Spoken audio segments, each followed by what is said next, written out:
Nah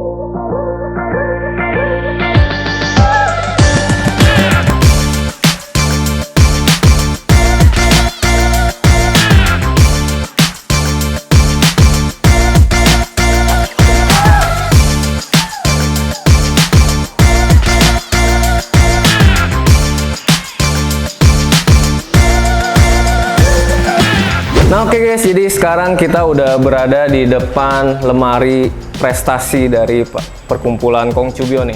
Moraga nih, sekarang kita lihat prestasi-prestasinya nih banyak sekali nih.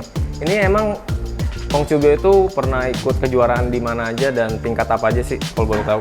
Ya, jadi kalau piala di sini sedikit saya jelaskan, ini gabungan dari keseluruhan piala prestasi Kongcubio. Bukan hanya dari barongsai, tapi ada beberapa juga kegiatan-kegiatan lain di sini. Nah, untuk intinya saya jelaskan ke barongsainya aja. Kita pertama kali yang tadi saya bilang, kita ada juara harapan 2 PLBC Cup, Presiden Cup ya di Senayan. Terus kita masih main Hoksan pada saat itu, juara harapan 3 di Bekasi, di Bekasi Open, Bekasi Square. Terus juga kita ada juara piala Permata Cup ya. Buntek Bio Cup juara 1, juara 2, ada Permata Cup juara 1. Terus di sini kita ada penampilan terbaik Festival Fashion ya. Pada tahun 2015 kalau nggak salah. Kita mendapatkan piala terbesar ini sebagai kategori penampilan terbaik. Penampilan terbaik dari seluruh pengisi acara barongsai yang hadir pada saat itu. Kalau boleh tahu waktu itu masih ingat gak mainnya tuh tentang apa? Kita pada saat ini dulu permainannya kita main adat ya, permainan adat. Dengan barongsai ini kita konsepkan permainannya barongsai kembar. Dari cara permainan maupun dari barongsainya semua kita bikin kembar dan disesuaikan dengan temanya. Pada saat itu kita bermain adat, main patkwa pada saat itu. Main patkwa ya? Iya. Oke, lanjut lagi. Terus kita di sini ada juara Piala Bergilir Rider Permata Cup 2013. Ini di Tangerang City, kita juara 1, kita mendapatkan piala juara bergilir karena kita mendapatkan juara 1 pada saat itu.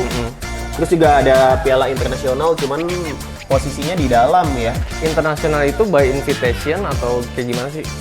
Pada saat itu kita dipilih dari hobi.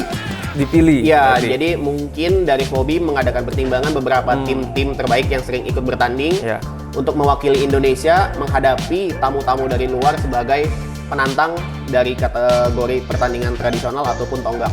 Kalau boleh tahu waktu itu ada negara mana aja sih yang tanding? Dulu waktu pertandingan itu ada dari Malaysia, Singapura, China, Filipina, Thailand, sama Australia ya kalau nggak salah. Cukup banyak juga. Cukup banyak kok, ada beberapa negara juga yang bertanding pada saat itu. Oke. Ada lagi kok mungkin yang bisa dijelasin atau yang menurut kau paling berkesan yang tadi ya berarti ya? Kalau yang menurut saya berkesan itu tadi yang juara internasional ya. Karena kita juga nggak nyangka bisa dipilih sebagai peserta untuk mewakili Indonesia di ajang kategori internasional.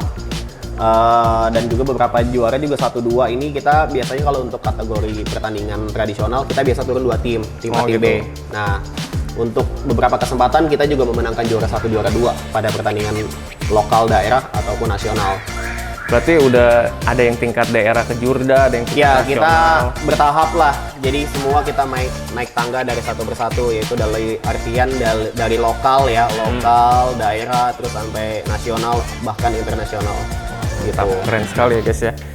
Nah, ini kan prestasinya udah banyak sekali nih. Kemarin itu kan pandemi. Pandemi itu kan menyebabkan latihannya mungkin agak terganggu gak di sini? Iya. Terganggu banget. Pandemi kita off kurang lebih 2 tahun. 2 tahun bener-bener off ya. Karena kita punya tempat latihan ini di sini berada di tengah-tengah kota. Betul. Jadi pada saat itu tempat ibadah kita semua ditutup, digembok.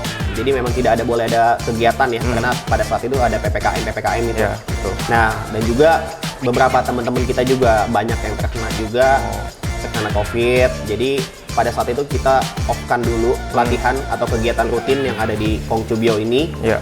Nah, kita baru mulai kurang lebih 3 bulan ini kita baru mulai berangsur kembali mengikuti latihan mulai dari dasar lagi sampai juga open recruitment. Karena kan namanya regenerasi kita harus ada. Karena saat ini kita punya pemain kan nggak semuanya dari sekolah. Jadi mungkin ada yang udah kuliah, setelah kuliah mereka kerja. Jadi mereka udah masing-masing mengejar cita-citanya masing-masing. Jadi saat ini benar-benar banyak bibit-bibit. Jadi masih anak-anak banget yang harus kita latih. Yang penting dari hati dia hobi. Ya, betul. Karena kalau udah hobi itu latihannya pasti akan berjalan lebih cepat. Gitu. Nah, ngomongin open recruitment nih, itu terbuka untuk umum atau ada syarat-syarat khusus yang kayak gitu? Open recruitment terbuka untuk umum. Tapi kita ada standar minimal umur ya. Ya, berapa minimal tuh? umur kurang lebih 10 sampai 12 tahun 10 gitu sampai 12 sampai di usia sekitar 20 tahun.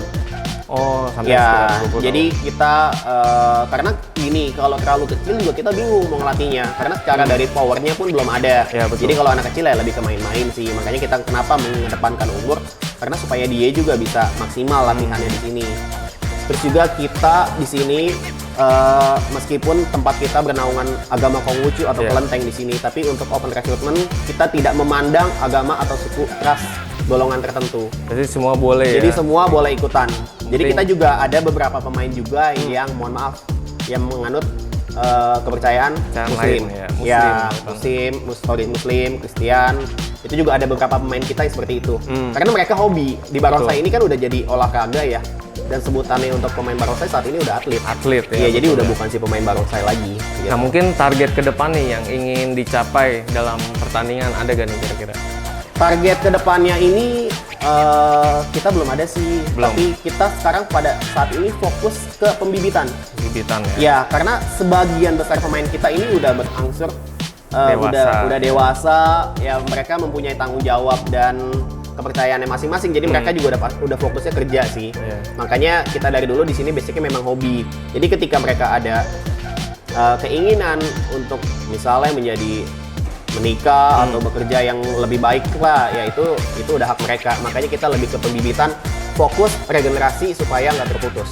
Nah, kalau yang baru-baru itu pas latihan kesini tuh langsung diajarin barongsai atau apa tuh kira-kira? Kalau untuk latihan saat ini kita dasar penguatan fisik. Fisiknya dulu. Pertama fisik. Semua latihan olahraga apapun dibekali basicnya dari fisik. Ya, betul. Karena kalau fisiknya udah terbentuk, kita mau arahin mau kemana juga balik lagi tinggal ke hobinya mereka. Nah, setelah itu baru kuda-kuda. Kuda-kuda. Fisik kuda-kuda ini udah dasar banget setiap latihan olahraga. Terutama di barongsai atau di kungfu atau di wushu. Iya. Ya. Karena setelah itu baru kita arahin nih si anak lebih larinya kemana hobinya. Misalnya ke musik atau ke barongsai atau ke liong gitu kan. Jadi semua itu dikondisionalkan dari bakat dan kemampuan si anak.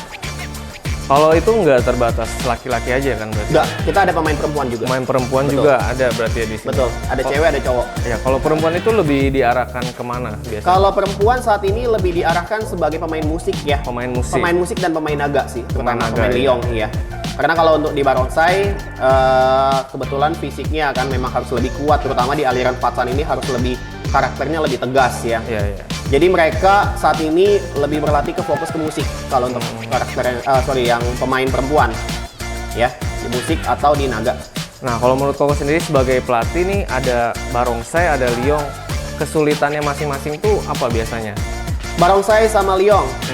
Kesulitannya saat ini terbentur pada saat konsistensi latihan. Konsistensi. Karena zaman sekarang banyak sekali ya game-game online ini yang bikin kita malas olahraga, malas berkeringat di lapangan. Betul. Terus PR-nya kalau untuk perkumpulan, ini di Tangerang atau mungkin ada beberapa tempat juga di Indonesia, masalah uang.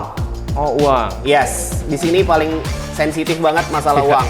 Karena di Kongcubio ini kita semua bernaungkan kebersamaan kekeluargaan dan juga sosial.